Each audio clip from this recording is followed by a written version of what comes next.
Good morning. Welcome to Leadership Live with Anton Gunn. I'm excited about this morning because I want to dive into something that is really starting to show up in all of the places in which I work. I work with a lot of different clients in a lot of different industries, and I'm talking aerospace all the way to technology and telecommunications. I'm industry agnostic as a speaker and as a leadership consultant. So I work with all types of companies. And a lot of companies are having the same trouble, the same problem. And I've been talking about it for several weeks. And that trouble is retention of their top talent. Now, today, I'm going to take a different angle to the challenge around retention. And what do I mean, the challenge around retention? We know it's hard for people to keep people, but the question is why? Why is it hard to keep good people in the workplace? It's hard because of the culture. And what do I mean, the culture? I've had in no less than 3 occasions in the last 2 weeks when I was speaking to an organization, they've had some level of leadership transition. So, what do I mean, leadership transition? Sometimes a longtime manager or director retired and they replaced that person with a new manager or director. In other circumstances, the organization has grown rapidly. Like they went from, 8 sites to 22 sites. And so there's massive growth. And because of that, there are new leaders who are put into leadership positions at the new sites. Or the third example is there was a longtime executive who ran things one way, and then a new executive gets brought in and run things a very different way. And what people continue to say to me is the following: the culture has changed. When X, Y, and Z was here, the culture was warm, it was inviting, we all trusted each other. But after he left, that all changed. Or after she left, that all changed. That the culture is not consistent. And see, some people think culture are the values that you have posted up on the wall. They think culture is what is in your mission statement. They think culture is what is in your purpose statement. No, those are just words. Those are words you should actually live by. But I can tell you with a degree of certainty that I've spoken to organizations recently that I literally asked the audience, let's recite your values together. Like the values might be 5 words, like integrity, it might be leadership, communication, diversity, and something. So 5 simple words that you would expect all employees to know, or at least I would expect them to know. But when I asked my audience of leaders to recite those 5 words, they didn't know them. So, how do you expect your employees to know them if the leaders don't know the words? And how do you expect anybody to build a culture that lives by those values when they don't know the words? See, you can't.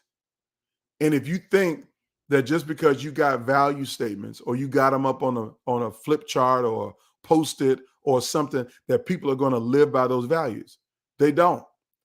And that's why when a leader leaves an organization, the culture changes because that leader has some personal values that they lead by. But after they're gone, things can change dramatically, significantly. And that easily would put people into a place that, man, it ain't the same as it used to be. I don't really want to work here anymore. I feel like, the culture has shifted, that we've lost something. And that's what people don't want, is they don't want to lose the culture that they got.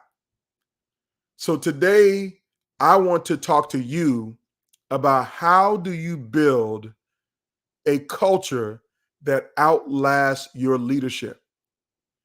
How do you build a legacy of leadership or a leadership legacy, whatever way you want to flip those words, that lasts beyond you?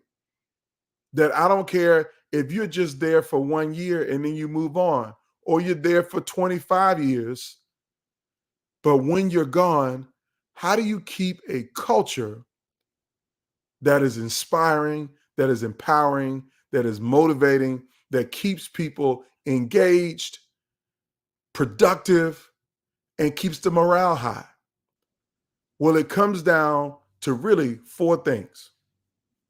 And I'm going to talk to you about these four things very simply, very directly. And I want you to know that I'm not making this stuff up off the top of my head. To be honest with you, the four principles that I'm going to talk about today in terms of how do you build a culture that outlasts you, it comes from two books that I have written. The first one is my book, The Presidential Principles. Now, I wrote this book in 2018, and the subtitle of this book is How to Inspire Action and Create Lasting Impact. How to inspire action and create lasting impact. Again, the key word is lasting.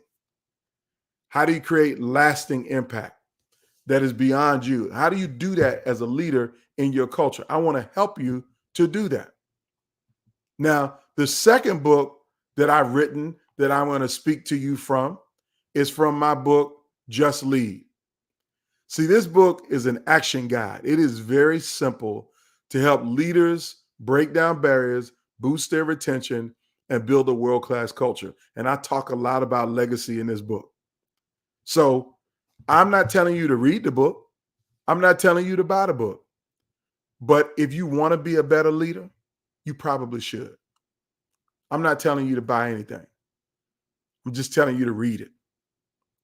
Now, today, I'm not telling you to read the book and I'm not going to recite to you from the book, but I'm going to give you what I call four pillars, four cornerstones, four post success strategies, success principles, whatever you want to call it. It's four of them that I'm just going to talk about for a few minutes that will give you some context of what you need to be doing if you want to build a culture that outlasts you and that stays in your organization long after you're gone.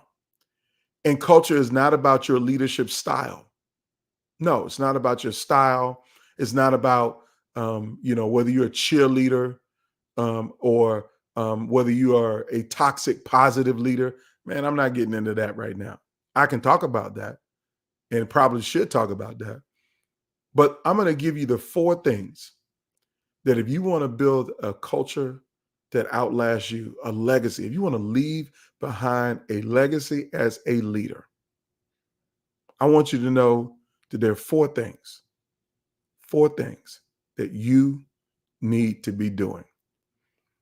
And here's the first one. The first one is you need to start by being an authentic leader.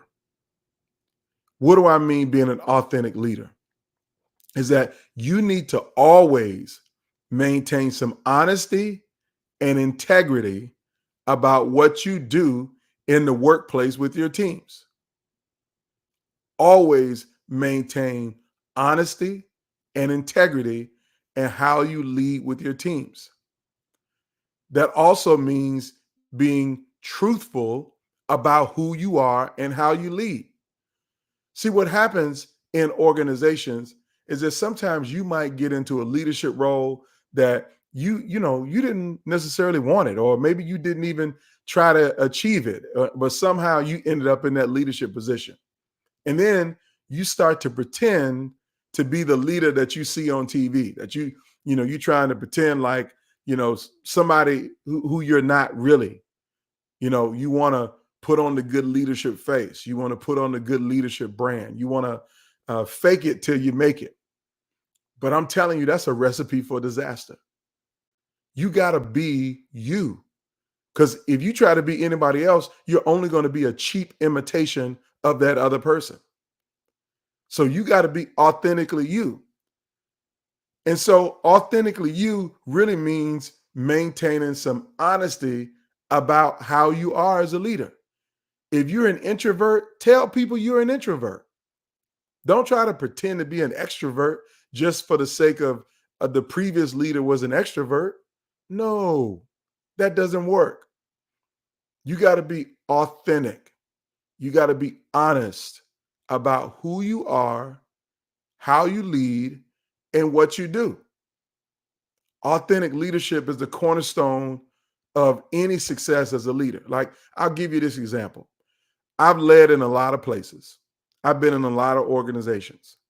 And I will tell you that there isn't a place that I've worked as a leader where my team and all of my peers and colleagues don't know that I love hip hop music. And that when I mean love hip hop music, when I was in corporate, you could literally come by my office and you would hear Nas, Jay-Z, or Biggie bumping out of the speakers at my computer.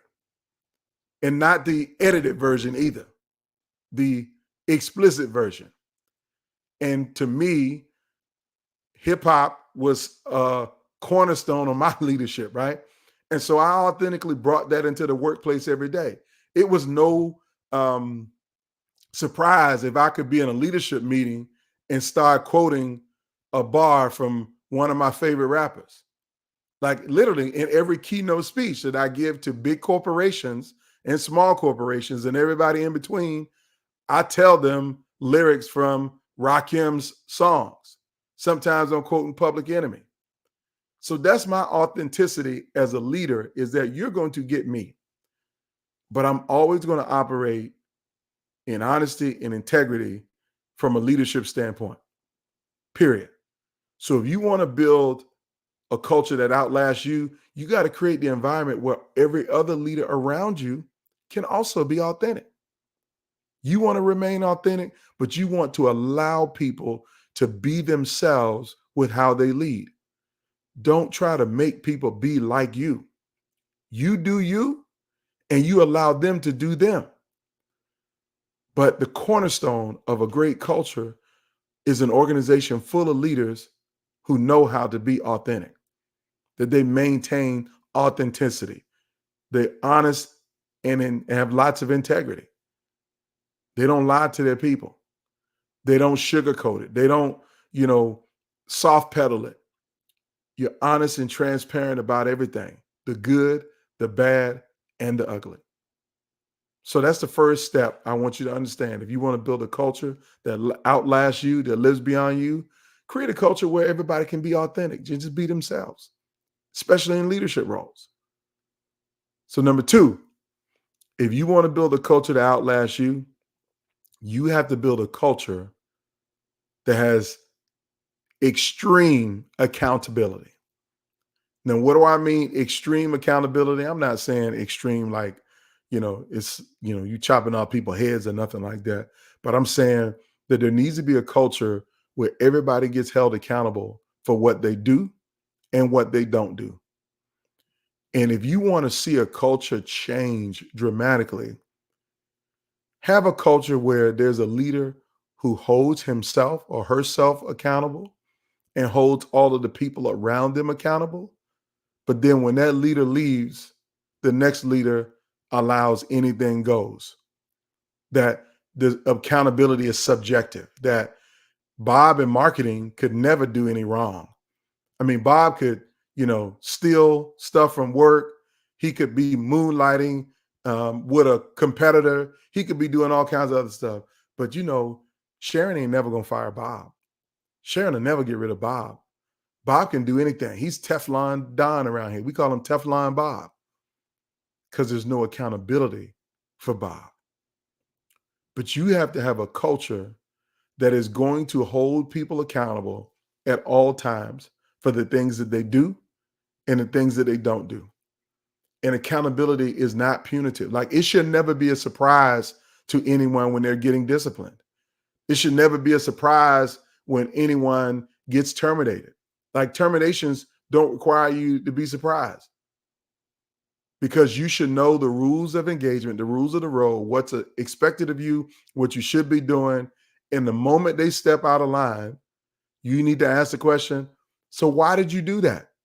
Did you know what you were doing was wrong? And they say, well, no, I didn't know. Okay, you need to read the employee handbook. You need to read our personnel policies. You need to read the value statements that you signed when you came to work here, because that's what you're supposed to do. So the first time they messed up, just ask them, did you know what you were doing was wrong? And then remind them of the values. And then once you have told them and showed them the values and they've written it down or done whatever they need to do to sign off that they know what the values and the rules of the road were as an employee, the next time they cross a line, then you must hold them accountable. You must have what we call progressive discipline. You got to have progressive discipline. Okay. So first time you cross the line, you said you didn't know, but now we know that you know, and you did it again. So here's what's going to happen. You can get a write-up in your file. Okay. That's the next step. Then if it happens a third time, then maybe it's some level of suspension. I don't know, 1 day, 5 days, maybe you got to go to remediation, some counseling, or you got to go through some training classes, some level too. But if it continues to happen, it's time to part ways with that employee for violating the policies, the rules in the organization. Terminate them. Now, I literally was working with a client in the last 2 weeks who literally told me that there are people who have been violating policies and norms, but they've been there for 10 years and nobody will get rid of them. See, the organization has grown, and because they've grown, there are some growing pains around managing and dealing with discipline for the people. So my context for you is, if you want to build a legacy lasting culture of greatness, you got to keep the accountability. You can't allow people to just do what they want to do, when they want to do it, how they want to do it, with no accountability. You look bad as a leader allowing that to go on your team. You look bad as an executive allowing that to go on in your company. And we all know that it happens. I see the messages in my DMs. I see the comments on my videos. Like, I got a video right now that has over 10,000 views on YouTube called 5 Signs You're in a Toxic Workplace Culture.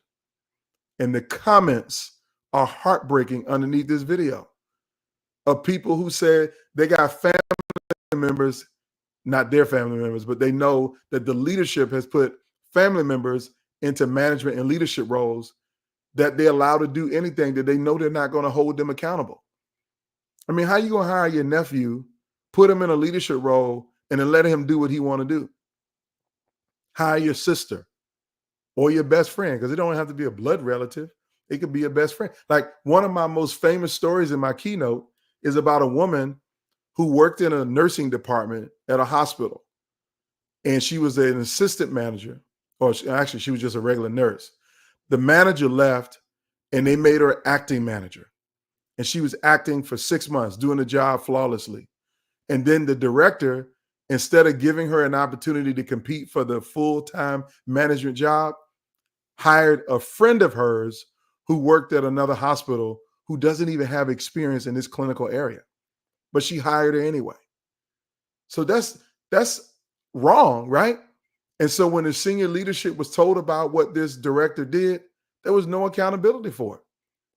And you're not surprised when that nurse who is the acting manager left the organization. You got to have a culture of accountability. Otherwise, there's no point. You got to have a culture of accountability with how you lead and how you hold people accountable.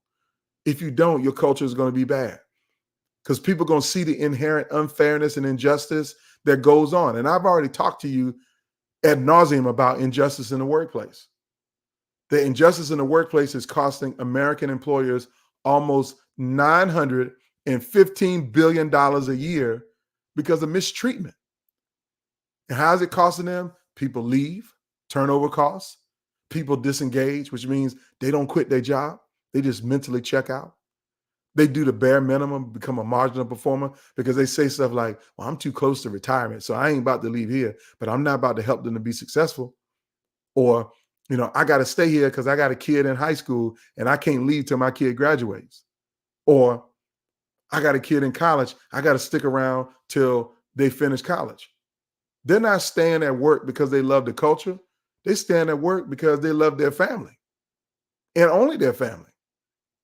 But they don't like the mistreatment, the unfairness, the injustice, and the lack of accountability in the organization.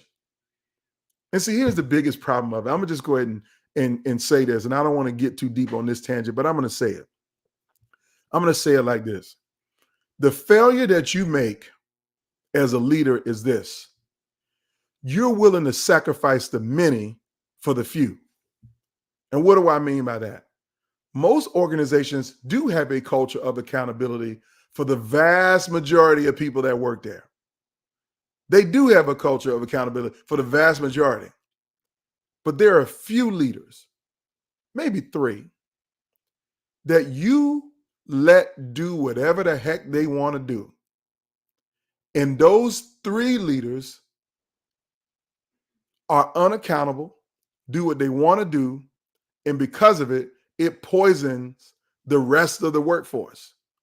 And so you end up losing lots of people because you've let a leader stay in a leadership position and do whatever they want to do. That's real. You ain't got to believe it, but I'm telling you, you all know what happens. You could have 100 leaders in an organization. 97 of them are good, and they lead a great team of 10,000 employees. But you let them three leaders do what they want to do with no accountability, no follow-up, no coaching, no checking, and no termination. And you're going to sacrifice that those 97 leaders are going to say, I don't want to work in a place that allows someone to carry on like that and there's no accountability. You got to have a culture of accountability if you want to build a culture that lasts, that outlasts you, because you're never going to be there forever. So that's number two. Now, number three of how do you build a culture that outlasts you is you have to foster a sense of belonging in the workplace.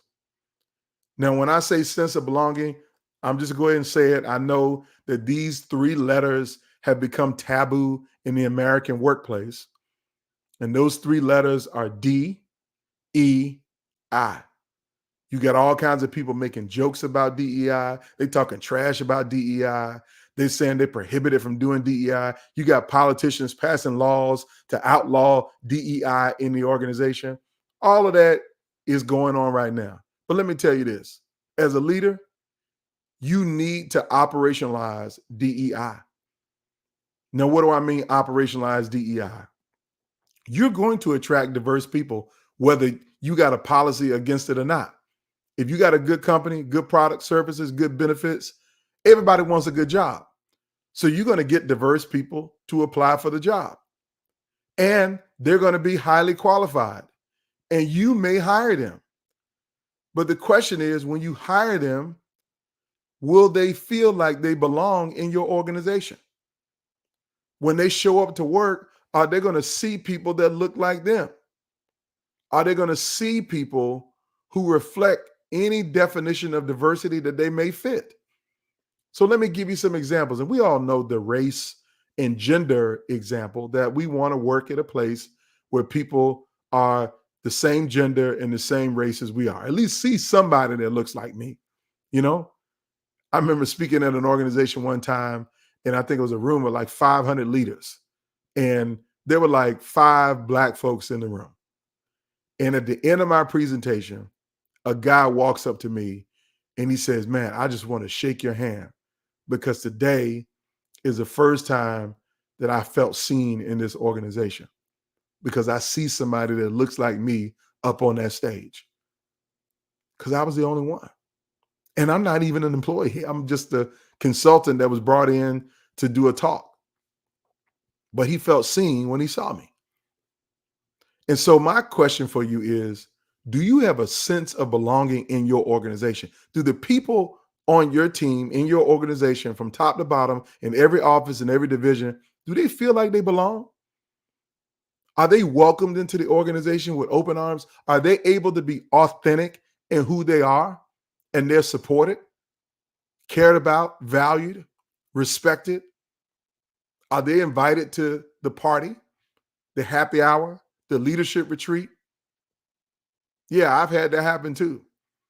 That an organization hosts a leadership retreat and they leave out certain leaders. They don't feel like they belong. And then that's what happens is that when those leaders feel like they don't belong, they leave and they take people with them. So if you want to build a great culture, you got to focus on the inclusion part. You're going to attract the diversity, and you should champion attracting diversity, because sameness is the death knell to any organization. If you got people thinking the same way about the same problems, doing the same thing, they come from the same schools, the same background, the same experience, you won't have people around you who can see the things that you can't see, that they won't break through the bias that you have. You'll have confirmation bias all around you. By default, you will have yes men and yes women, even though you say, I don't want any yes men around me.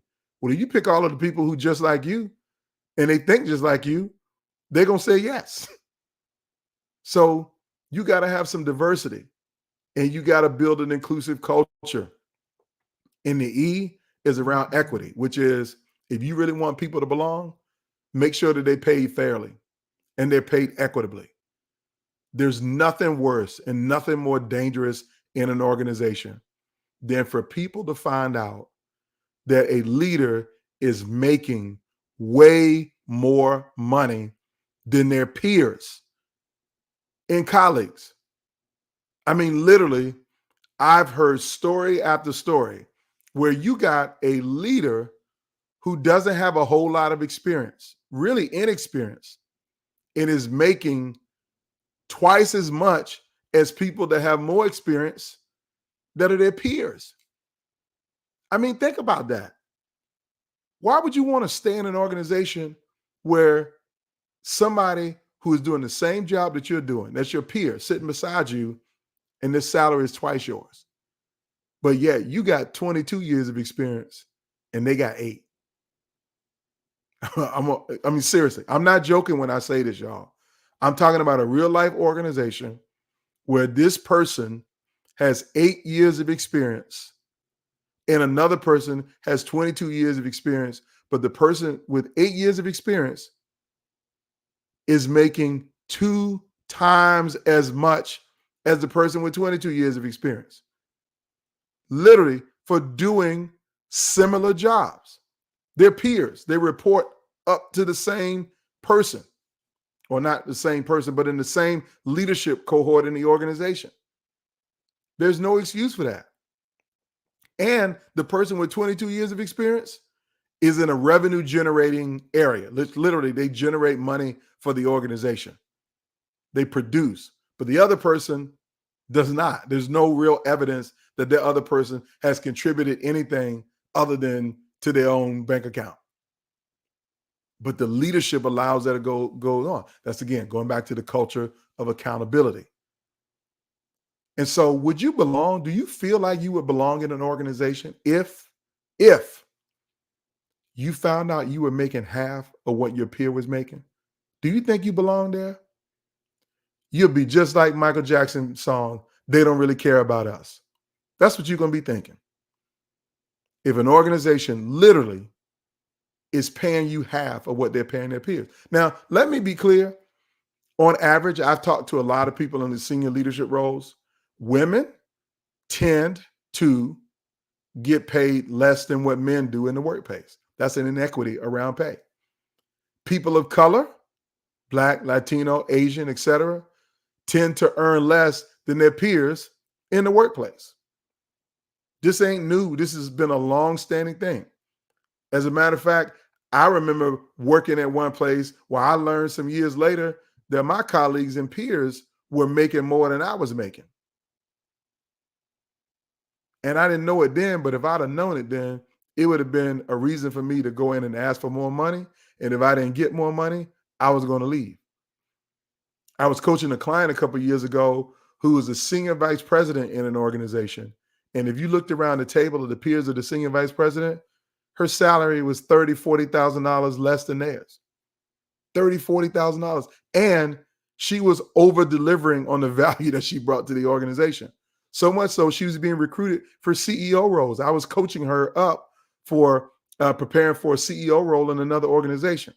So you're being recruited for a CEO role, but in the place that you work, you're making 40 grand less than your peers. That ain't right. So she felt like she didn't belong.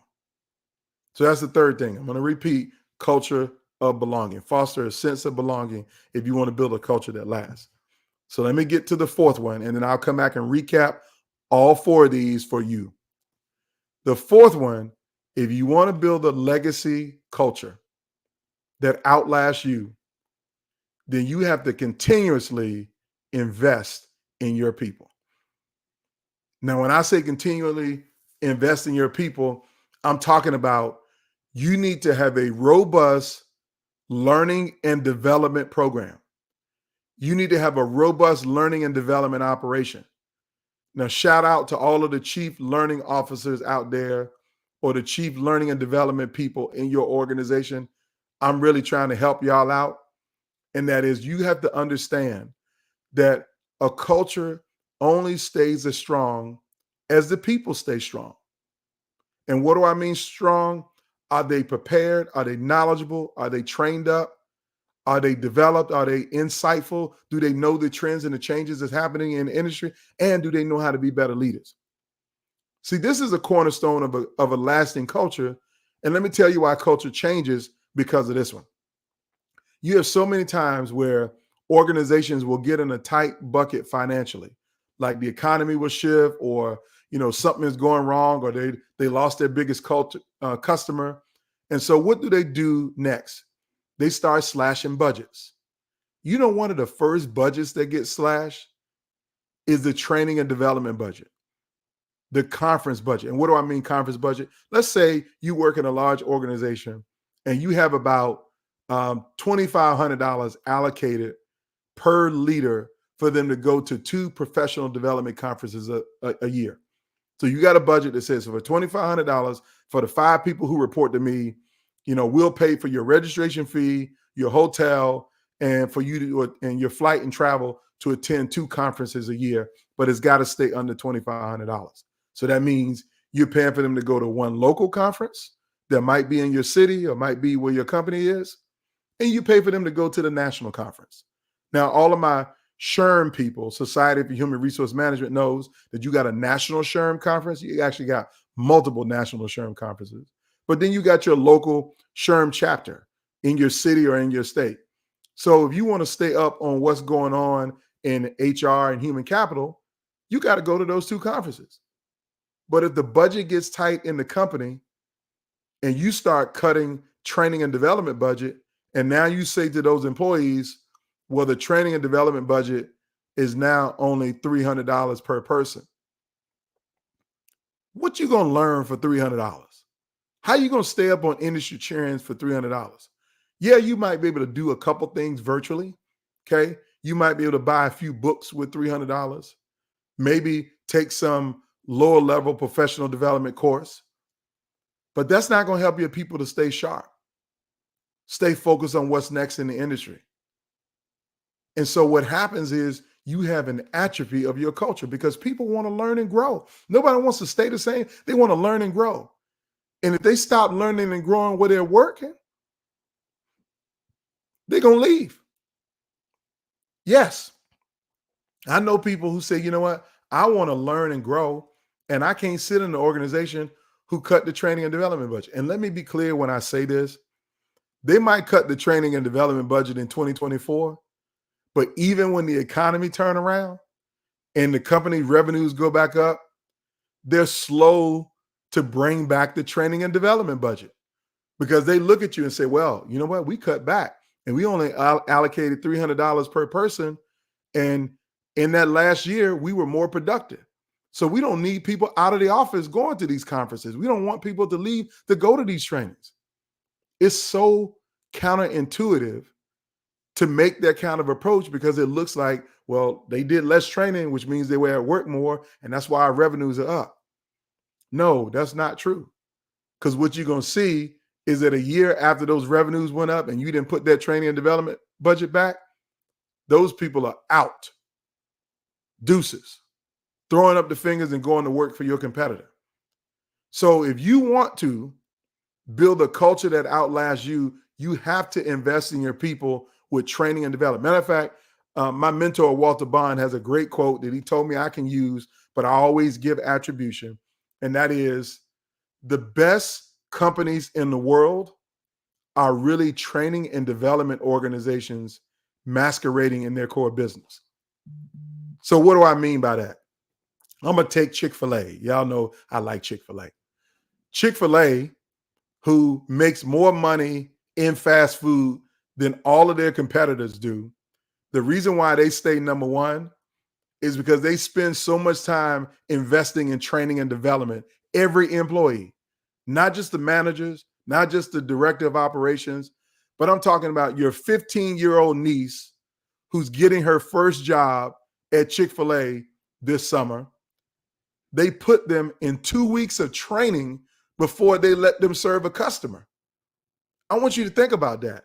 Chick-fil-A is willing to pay a 15-year-old 2 weeks worth of salary to sit in a training class to learn how to work the iPad when they're out in the drive-through, to learn how to say my pleasure, to learn how to customize orders. They will spend 2 weeks worth of pay on a person to lead them in training to teach them how to do the job.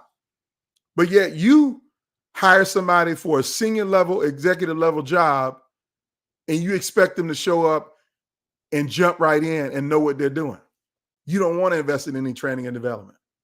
And then for the rest of your employees who've been there 5 years, you spend no money in training and development. It's a mistake. If you look across industries, the best companies, the best organizations are the ones who have the efficient, effective training and development processes for all of their employees to stay sharp, especially their leaders. So here's my selfish, shameless plug.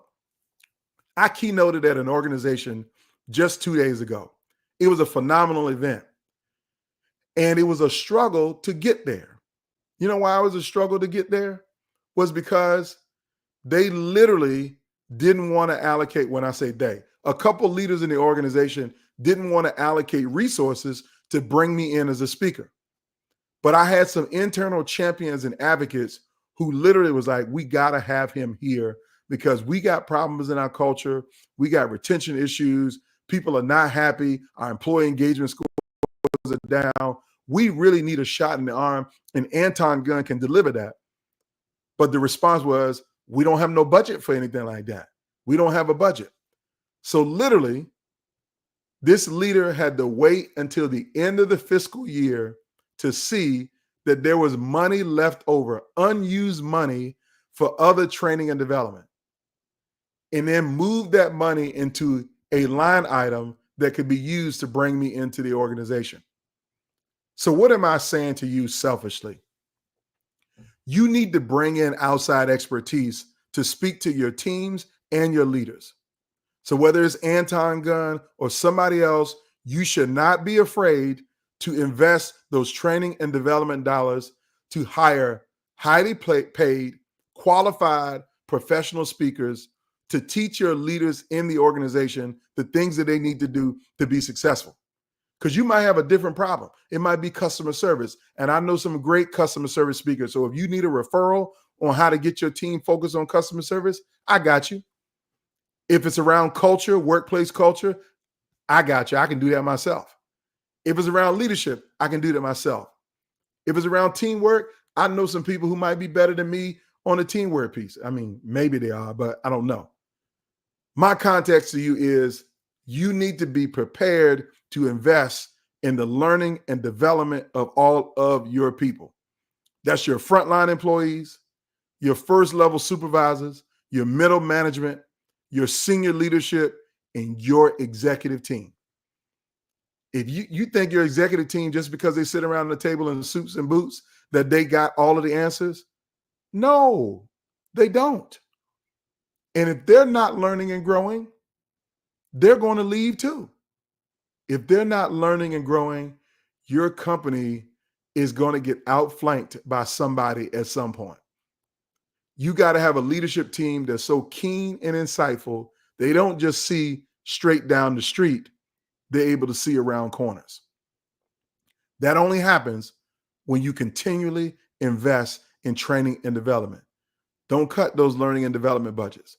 Make sure you allocate resources for people to go to conferences where they can get and stay up on professional things. And yes, bring in speakers in-house to your organization.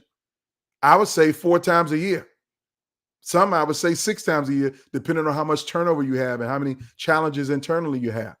And they all don't have to be motivational speakers like me. You might bring in some technical speakers that talk about innovation and how to operationalize AI into your organization.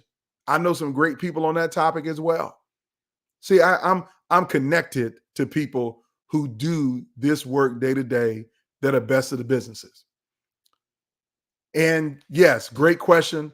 All small businesses need to invest in learning and development too, because small businesses don't become big businesses if you don't invest in learning and development. And so I can help you with that because I've been a keynoter at several small business conferences. And there's some organizations that provide coaching and learning and development for small businesses. Because you know what makes or break a small business? The people. Really the people.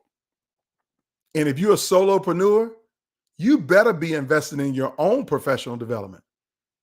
And if you're a small company, let's say you got 3 employees, you better be making sure that those 3 employees are getting smarter and better and learning new systems and learning new training, learning new ways that they're able to go network with other small business owner employees to learn about. So how are you guys doing your sales process? What are you all doing for training? What tools are you using for marketing? Because every small business, marketing is everything. Maybe you need to invest in training everybody on how to use social media or how to use AI or how to create new content and flyers and all those other things that your business might need. Again, continuous investment in learning and development is critical for everyone. Like, I'm a small business owner, and let me tell you, I overinvest in my learning and development. And what do I mean overinvest? I'm not afraid to go to a conference. I'm not afraid to hire a coach. I'm not afraid to buy a new training program. I want to learn and grow. I know that this entrepreneurship journey is a roller coaster. So, number 4 is to continually invest in your people. So, let me recap all 4 things that you need to do if you want to build a culture in your organization that outlasts you. And when I say outlast you, I want you to know that I have this firm belief that no leader should stay in their current role for longer than 10 years. Like, if you're doing the same thing that you are doing in your job right now, if you were doing that 10 years ago, you're not really good at your job. And you probably should leave anyway. You should never get stale as a leader and get comfortable as a leader, that you should be growing and moving on. Why do I say that? Why do I believe that? Because if you were really good after 10 years, you would have gotten bored at the job and want more responsibility, want more tools, want more something else. You would want the job to change a little bit because you've mastered everything. Or if you were really, really good at your job for 10 years, somebody would see how good you are and they would have offered you a new position or they'd have come and plucked you out. But the people who were doing the same job for 10 years and they haven't been promoted, haven't moved to a new role, haven't moved to a new organization, and they're doing the exact same duties for the last 10 years, they are not good at their job. They don't want to be good. They're comfortable. They like the status quo. And when you start liking the status quo, that's when you're going to struggle. So here are the 4 things that you can build a culture that outlasts you, because you should be leaving and wanting to leave and wanting to grow and wanting to go somewhere. If you want the culture of greatness to stay the same, you, number 1, need to learn how to have authentic leadership all over the organization. Integrity is paramount. Honesty is paramount. Trust is paramount. Being yourself is paramount. Authentic leadership. The second is a culture of accountability, holding people accountable for the things that they're not doing or the things that they're doing wrong. Number 3, fostering a sense of belonging, that everybody should feel valued, respected, and included in your organization. And number 4 is the continual investment of your people. So I want to thank y'all for joining me today. I know I went a little longer than I normally would, but I felt a little passion around this because literally for the last 3 or 4 weeks, I've been with multiple organizations in multiple industries all across the board, and I'm hearing about these challenges with culture because the leaders are not authentic. They're not holding people accountable. People feel like they don't belong, and they keep cutting these training and development budgets, and people are not learning and growing. And so I wanted to speak to this because this is going to be the key of how you retain your top talent, how people don't want to leave, how people love where they work, love who they work for, and love what they do is these 4 things: authentic leadership, a culture of accountability, a sense of belonging, and continuous learning and development from your people. So I want to thank y'all for being here with this episode of Leadership Live with Anton Gunn. And I will see you next week. Same bat time, same bat channel. Have a fantastic day.